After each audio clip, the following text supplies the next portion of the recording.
Hello दोस्तों, कैसे हैं आप सभी। मैं संदीप चौधरी आप सभी का फ्यूचर क्लासेस में स्वागत करता हूं। आज हम आपका नेक्स्ट टॉपिक लेकर आए। 3-4 दिन का हमारा जो क्लास का गैप रहा है वो छुट्टी की वजह से रहा है कि बच्चे बिजी थे, थोड़ा बिजी शेड्यूल चल रहा था और क्लास भी नहीं अटेंड कर रहे थे क्योंकि फेस्टिवल मना रहे थे। आज हम उसी क्लास को आगे बढ़ाते हैं। आज हमारी नेक्स्ट क्लास होगी आपकी हिस्ट्री की, नंद वंश की। इससे पहले हमने 2 वंश पढ़े थे आपके। एक वंश पढ़ा था हमने आपका शिशुनाग। जो लास्ट वंश पढ़ा था वो पढ़ा था हमने आपका कौन सा, शिशुनाग। शिशुनाग की हमने स्थापना करी थी। शिशुनाग के जो संस्थापक थे वो कौन थे, वो शिशुनाग थे।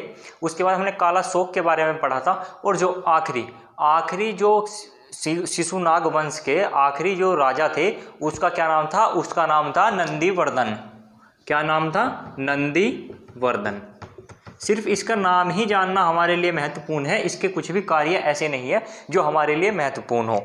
शिशुनाग वंश के संस्थापक शिशुनाग, सेकंड कालाशोक, और उसके अंतिम शासक कौन थे, नंदीवर्धन। इस नंदीवर्धन के समाप्त होने के बाद, इसकी मृत्यु होने के बाद नया जो वंश की स्थापना होती है वह होती है नंद वंश की स्थापना। और नंद वंश के संस्थापक कौन होते हैं, नंद वंश के संस्थापक होते हैं महापद्मानंद।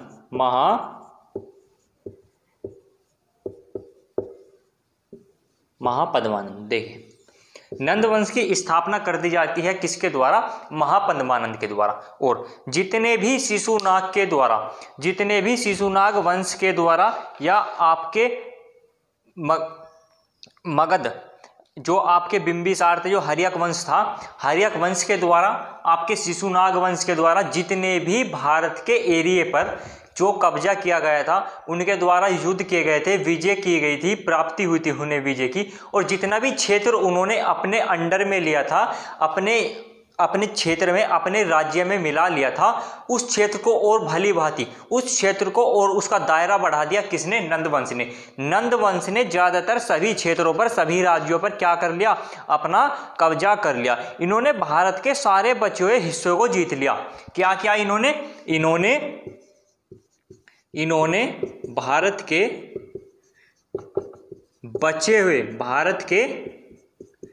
बचे हुए सभी हिस्सों को क्या कर लिया, जीत लिया, हिस्सों को जीत लिया। और सबसे महत्वपूर्ण एक युद्ध था इनका। वह युद्ध कहाँ का था, वह युद्ध था इनकी विजय कहाँ की थी, युद्ध था वो विजय हुई थी किसकी, महापद्मानंद की। वह था आपका कलिंग का युद्ध। और कलिंग कहां पर पड़ता है, क्वेश्चन पूछा जाएगा। सबसे महत्वपूर्ण विजय महापद्मानंद के द्वारा कहां पर की गई, तो वह कहां पर क्या दी गई, कलिंग में। और कलिंग कहां पर पड़ता है, कलिंग पड़ता है आपका उड़ीसा में। कहां पर पड़ता है, उड़ीसा में। और उड़ीसा की राजधानी क्या है, उड़ीसा की राजधानी है क्या,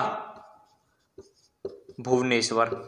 चलिए, क्वेश्चन एक था लेकिन उसके चीजें उससे निकल कर आई कितनी सारी। देखिए, नंदवंश का संस्थापक महापद्मानंद, इन्होंने भारत के बचे हुए सभी हिस्सों पर क्या कर लिया, कब्जा कर लिया या उन हिस्सों को जीत लिया। सबसे महत्वपूर्ण इनका युद्ध रहा, सबसे महत्वपूर्ण इनकी विजय रही, वो कहाँ की रही, कलिंग की रही। कलिंग कहाँ पर पड़ता है, वह आपका उड़ीसा में पड़ता है। उड़ीसा की राजधानी क्या है, उड़ीसा की राजधानी है भुवनेश्वर। चलिए, नोट कीजिए, चीज़ों को आपको करंट से जोड़ देंगे और जितनी भी चीज़ें पढ़ाई जाएंगी आपको समस्त ऐसी लगेंगी जैसे आप एक कहानी पढ़ रहे हो।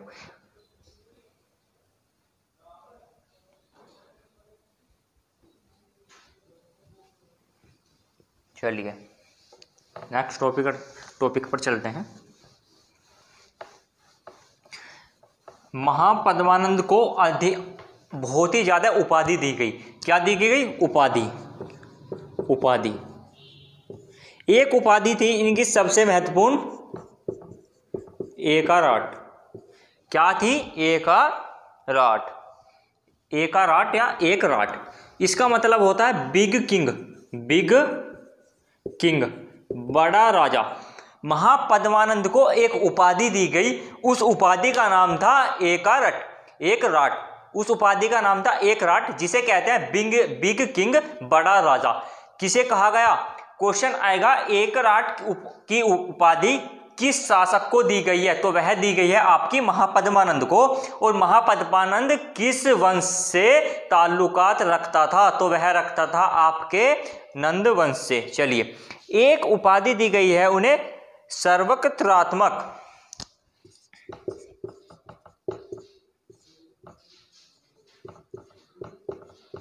सर्वकत्रात्मक, इसका मतलब होता है शत्रुओं का नाश करने वाला, शत्रुओं का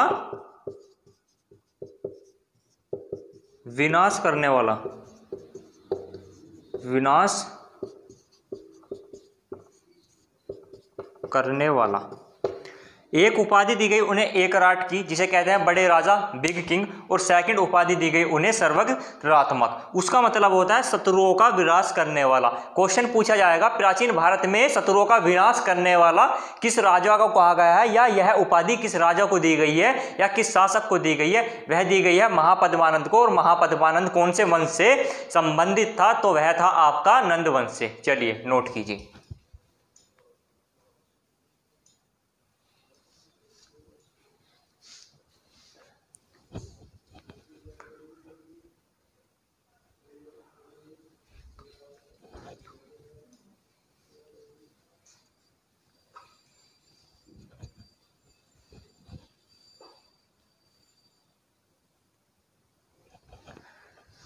महापद्मानंद की बात यहीं पर समाप्त हो जाती है। महापद्मानंद के बाद जो सेकंड किंग बनता है, सेकंड किंग वो कौन बनता है, महापद्मानंद का उत्तराधिकारी, उसका पुत्र धनानंद। धनानंद, धनानंद किसका पुत्र था, यह था उत्तराधारी था या पुत्र था किसका था, महापद्मानंद का। सबसे महत्वपूर्ण इसकी जो सेना थी, इसकी सेना इतनी बड़ी थी, कितनी बड़ी थी, इसकी सेना थी 6 लाख की, 6 लाख की सेना, 6 लाख। इसके अंदर क्या थे, इसके अंदर 6 लाख जवान थे, या 6 लाख की इसकी सेना थी। 6 लाख की सेना का मतलब होता है बहुत बड़ी सेना उस समय पर। और इस सेना की मजबूती के कारण, इतनी बड़ी सेना होने के कारण ही इसने विजय की प्राप्ति की। और इस सेना के डर से ही अलेक्जेंडर, जो इसके समय पर भारत पर आक्रमण करने के लिए आता है, जो पोरस का भी युद्ध लड़ता है, वह भाग जाता है किस कारण, इसकी 6 लाख की सेना को देखने के कारण। चलिए नोट कीजिए, ये आखिरी किंग था कहां का, आखिरी किंग था कहां का, आखिरी किंग या राजा था कहां का, नंदवंश का, नंदवंश। चलिए नोट कीजिए, संस्थापक महापद्मानंद, अंतिम शासक नंदवंश का धनानंद। धनानंद की आर्मी कितनी बड़ी थी, उसकी सेना कितनी बड़ी थी, 6 लाख की सेना थी उसकी, किसकी, धनानंद की। चलिए नोट कीजिए।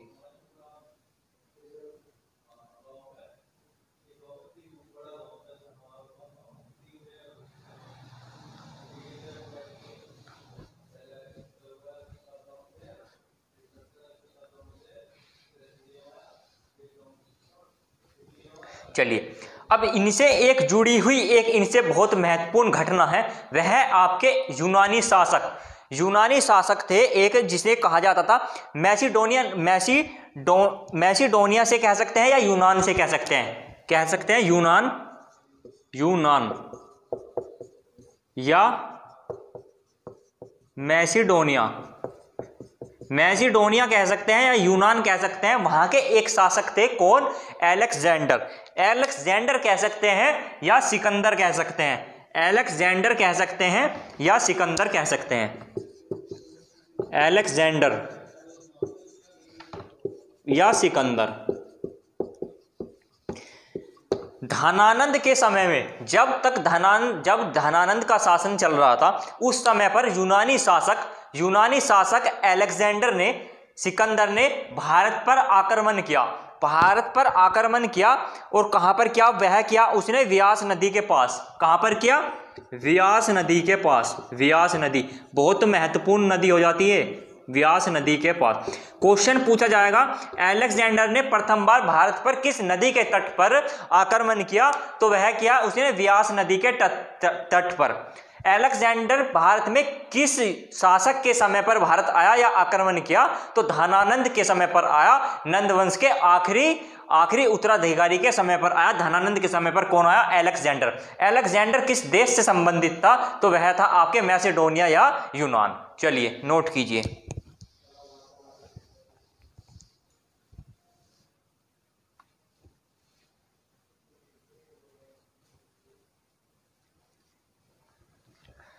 दो कारण थे अलेक्जेंडर के वहीं से लौट जाना, व्यास नदी के तट पर से ही वापस लौट जाने के दो कारण रहे हैं मुख्य कारण। एक मुख्य कारण था कि अलेक्जेंडर की, सिकंदर की जो सेना थी वो क्या थी, छोटी थी।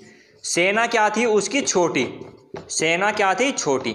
दूसरा कारण था व्यास नदी में इतना जल या पानी का प्रवाह इतना तेज था, जल इतना था कि उसकी सेना इस नदी को पार नहीं कर पाई। छोटी भी थी, नदी में पानी भी ज्यादा था, इसलिए वे क्या किया उन्होंने, वे वापस चले गए कहां पर, यूनान। कौन, अलेक्जेंडर। अलेक्जेंडर किसके शिष्य थे, महत्वपूर्ण क्वेश्चन। अलेक्जेंडर का गुरु कौन था या अलेक्जेंडर किसके शिष्य थे, वह थे अरस्तु। अरस्तु क्वेश्चन पूछा जाएगा, अरस्तु के शिष्य कौन थे, अरस्तु के शिष्य थे सिकंदर। क्वेश्चन पूछा जाएगा सिकंदर के गुरु कौन थे, सिकंदर के गुरु थे अरस्तु। चलिए नोट कीजिए।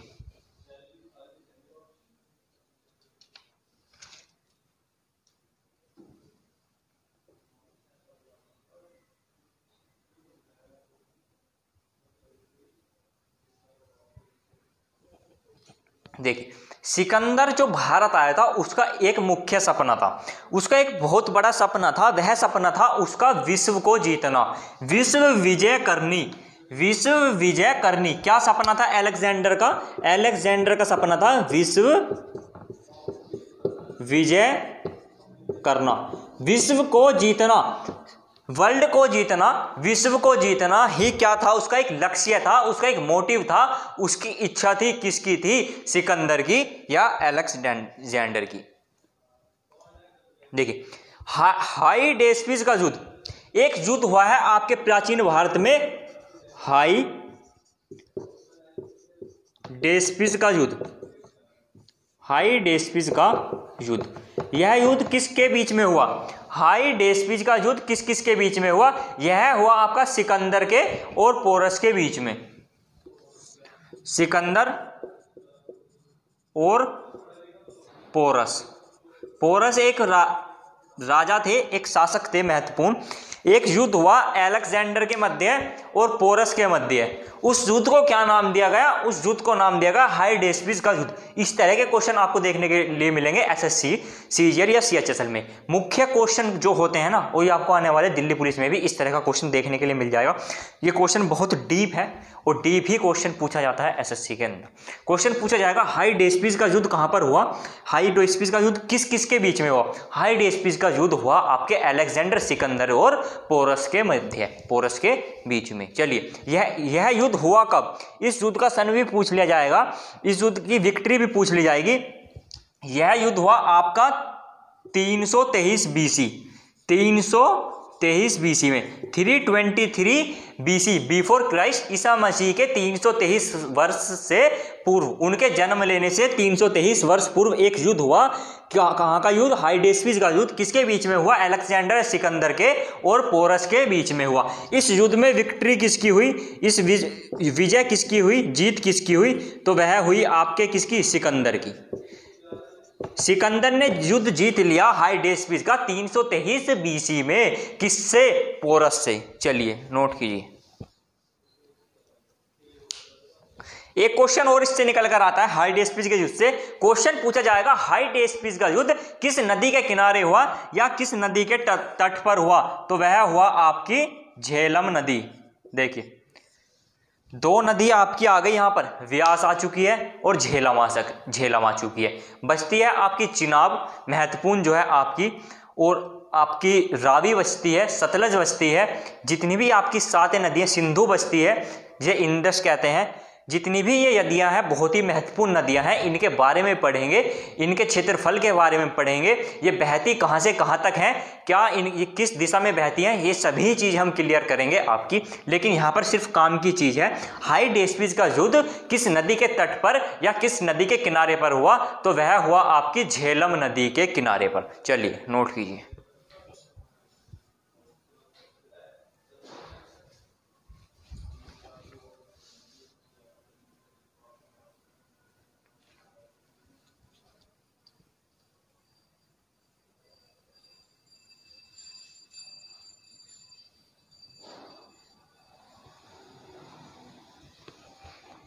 चलिए आगे की ओर बढ़ते हैं। अब हम डिफीट करा देते हैं आपको धनानंद को। 323 बीसी में ही हम आप धनानंद को डिफीट करा देते हैं। किसके द्वारा? चंद्रगुप्त मौर्य के द्वारा। चंद्रगुप्त मौर्य के द्वारा 323 बीसी में धनानंद को क्या कर दिया जाता है? डिफीट कर दिया जाता है, पराजित कर दिया जाता है। चंद्रगुप्त किस वंश के संस्थापक थे या किस वंश से संबंधित थे? तो वह थे आपके मौर्य वंश से। और मौर्य वंश की स्थापना भी किसके द्वारा की गई? चंद्रगुप्त मौर्य के द्वारा की गई। क्वेश्चन आएगा चंद्रगुप्त मौर्य किस वंश के संस्थापक थे या किस वंश से संबंधित थे? वह थे मौर्य वंश से। क्वेश्चन पूछा जाएगा मौर्य वंश के संस्थापक कौन थे? चंद्रगुप्त मौर्य। क्वेश्चन पूछा जाएगा नंद वंश के आखिरी शासक धनानंद की को पराजित किस वंश के शासक ने किया? तो वह क्या? मौर्य वंश के शासक ने। नाम पूछ लिया जाएगा, नाम था चंद्रगुप्त मौर्य। सन पूछ लिया जाएगा, सन था 323 बीसी, बिफोर क्राइस्ट। क्वेश्चन पूछ लिया जाएगा चंद्रगुप्त मौर्य किसके शिष्य थे? तो वह थे कौटिल्य। कौटिल्य के द्वारा एक चाणक्य भी इनका नाम था, चाणक्य। कौटिल्य या चाणक्य, इनके द्वारा एक पुस्तक लिखी गई है। क्या? अर्थशास्त्र। देखिए चीजें देखिए कितनी निकल कर आ जाती है। चंद्रगुप्त मौर्य के द्वारा किसको डिफीट किया गया? धनानंद को डिफीट किया गया।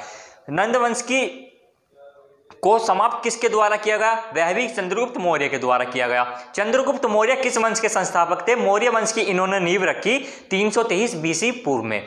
और इनमें इनकी अहम भूमिका रही, इसको चंद्रगुप्त मौर्य को जिताने में सबसे अहम भूमिका किसकी रही? कौटिल्य की या चाणक्य जी की। चाणक्य जी ने एक पुस्तक लिखी, पुस्तक का नाम था अर्थशास्त्र।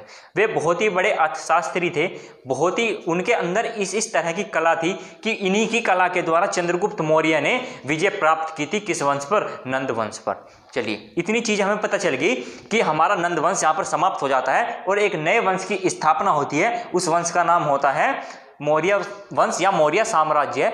उसके संस्थापक होते हैं चंद्रगुप्त मौर्य। अब हम इसे यहीं पर छोड़ेंगे, इसे यहीं पर स्टे कराएंगे।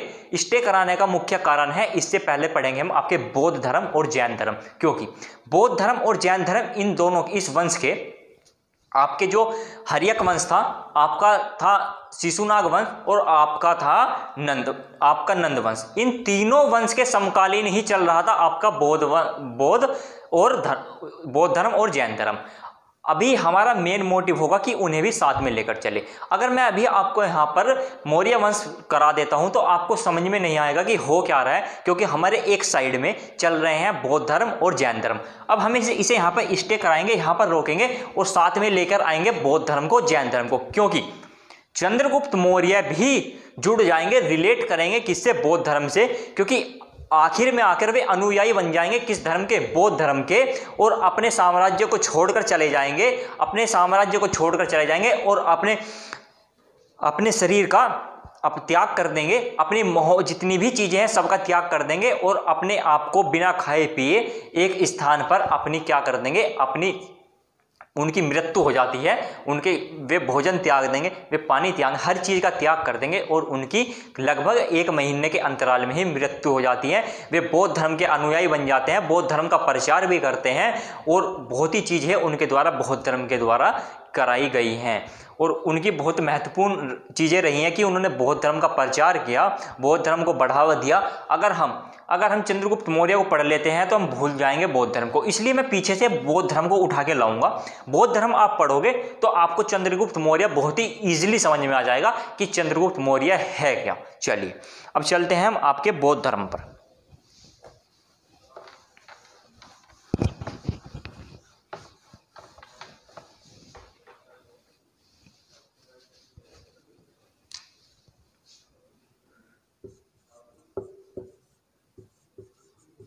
बौद्ध धर्म, सबसे पहला क्वेश्चन आता है बौद्ध धर्म से कि बौद्ध धर्म के संस्थापक कौन थे?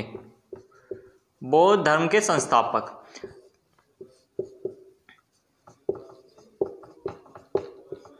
महात्मा बुद्ध। सबसे पहला क्वेश्चन आएगा, बौद्ध धर्म के संस्थापक कौन थे? बौद्ध धर्म के संस्थापक थे आपके कौन? महात्मा बुद्ध। नेक्स्ट क्वेश्चन आएगा, इनका जन्म कब हुआ? इनका जन्म हुआ 563 बीसी पूर्व। 563 बीसी पूर्व। अब देखिए 323 ईसा पूर्व की बात कर रहे हैं हम, 323 में चंद्रगुप्त मौर्य की, लेकिन इनका जन्म उससे भी लगभग 240 वर्ष पूर्व हो चुका था। किसका? महात्मा बुद्ध का। 240 वर्ष पूर्व का मतलब है कि उस समय चल रहा था आपका हर्यक वंश।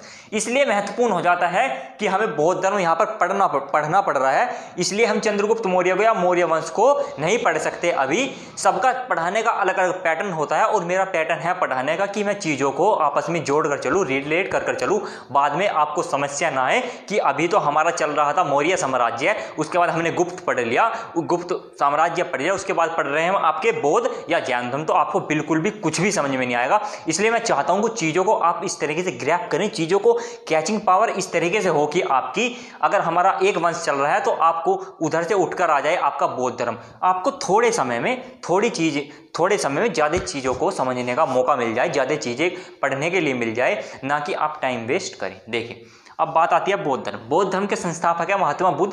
महात्मा बुद्ध जी का जन्म कब हुआ? 563 बीसी पूर्व। चलिए, महात्मा बुद्ध का जो बचपन का नाम था वह उनका क्या नाम था? महात्मा बुद्ध का बचपन का नाम पूछ लिया जाएगा। बचपन का नाम तो उनका नाम था बचपन का सिद्धार्थ। महात्मा बुद्ध जी का बचपन का नाम क्या था? उनका नाम था सिद्धार्थ।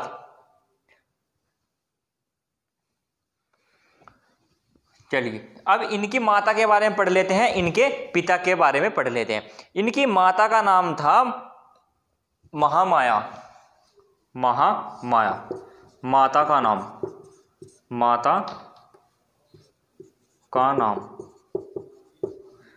महामाया। एक बार और समझिए, बौद्ध धर्म के संस्थापक महात्मा बुद्ध जी का बचपन का नाम सिद्धार्थ की माता का नाम महामाया। महात्मा बुद्ध का जन्म कब हुआ? 563 बीसी पूर्व में हुआ। चलिए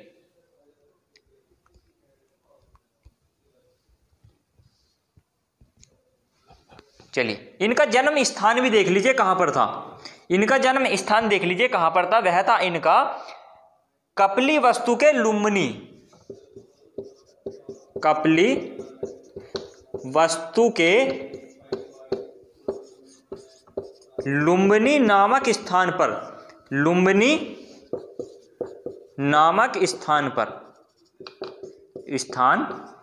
चलिए नोट कीजिए,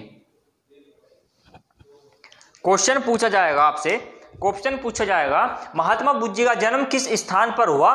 तो उनका ये क्वेश्चन बहुत बार पूछा गया है, यूपी पुलिस में पूछा गया है कि महात्मा बुद्ध जी का जन्म स्थान कहाँ था? तो वह उनका पैलेस था लुम्बिनी। और लुम्बिनी कहाँ पर पड़ता है? वह पड़ता है आपका कपिल वस्तु। चलिए नोट कीजिए,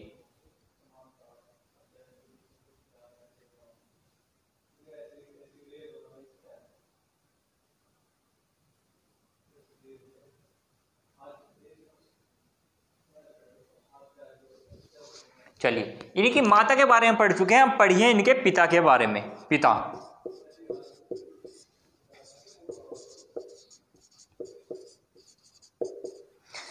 का नाम था इनके सुधोधन। क्वेश्चन पूछा जाएगा महात्मा बुद्ध जी की माता का नाम क्या था? माता का नाम था उनकी महामाया। क्वेश्चन पूछा जाएगा महात्मा बुद्ध जी के पिता का क्या नाम था? उनके पिता का नाम था सुधोधन। क्वेश्चन पूछा जाएगा उनका जन्म स्थान कहाँ था, या उनकी जो जन्म हुआ था वो किस स्थान पर हुआ था? उनका जन्म हुआ था लुम्बिनी नामक जगह पर, कब पड़ती है आपकी कपिली वस्तु में। पूछा जाएगा कि उनके जो जन्म हुआ था किस सन में हुआ था, किस वर्ष में हुआ था? उनका जन्म हुआ था 563 बीसी पूर्व। क्वेश्चन पूछा जाएगा उनके बचपन का नाम क्या था? उनके बचपन का नाम था सिद्धार्थ। नाम है एक महात्मा बुद्ध, क्वेश्चन लेकर आता है अनेक। नाम एक, क्वेश्चन है अनेक। देखिए बौद्ध धर्म के संस्थापक महात्मा बुद्ध के बचपन का नाम सिद्धार्थ का जन्म किस जगह पर हुआ या किस वर्ष में हुआ? वर्ष 563 बीसी। जन्म स्थान कपिली वस्तु के लुम्बिनी में। क्वेश्चन पूछा जाएगा सिद्धार्थ जी की या आपके महात्मा बुद्ध जी की माता का नाम क्या था? उनकी माता का नाम था महामाया। क्वेश्चन पूछा जाएगा उनके पिता का क्या नाम था? उनके पिता का नाम था सुधोधन। सुधोधन। देखा क्वेश्चन कितने बनते हैं आपके? नाम एक, क्वेश्चन अनेक। सिद्धार्थ, महात्मा बुद्ध 2, माता 3, पिता 4, जन्म स्थान 5 और वर्ष 6 क्वेश्चन लेकर आ रहा है और इन 6 में से एक नए क्वेश्चन जरूर देखने के लिए मिलेगा, ये भी गारंटी है। इससे बाहर आएगा क्या?